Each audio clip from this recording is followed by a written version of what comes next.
Welcome to YSM news. బాలుడు బగబగ మండుతున్నాడు. ఉదయం 9 గంటల నుంచే ప్రతాపం చూపిస్తున్నాడు.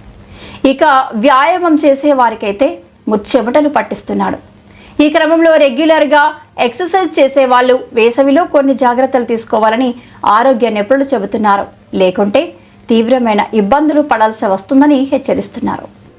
ఉదయం 8 గంటల లోపే వ్యాయామం పూర్తయ్యేలా చూసుకోవాలి. ముఖ్యంగా జాగింగ్ చేసేవాళ్ళు మరింత ముందే ఇంటికి తిరుగుముఖం పట్టాలి.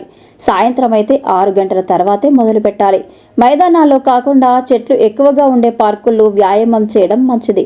ముదురు రంగులు కాకుండా తేలికపాటి లేత రంగు దుస్తులతో పాటు తలకు టోపీ తప్పకుండా ధరించాలి. వేసవిలో అతిగా వ్యాయామం చేయకపోవడమే మంచిది. ఈ కాలంలో శరీరానికి తగినంత విశ్రాంతి ఇవ్వడం చాలా ముఖ్యం. రోజు గంట వ్యాయామం చేసేవాళ్ళు వేసవిలో 45 నిమిషాలు చేస్తే సరిపోతుంది. ఖాళీ కడుపుతో వ్యాయామం చేయడం ఆరోగ్యానికి చేటు చేస్తుంది. కాబట్టి వ్యాయామానికి వెళ్లే ముందు వచ్చిన తర్వాత కూడా తగినంత పోషకాహారం తీసుకోవాలి. సహజ ప్రోటీన్ వనరులకు ప్రాధాన్యం ఇవ్వాలి. శరీరం హైడ్రేటెడ్గా ఉండేలా చూసుకోవాలి. వేసవిలో చెమట వల్ల శరీరం ఎక్కువగా నీటిని కోల్పోతుంది.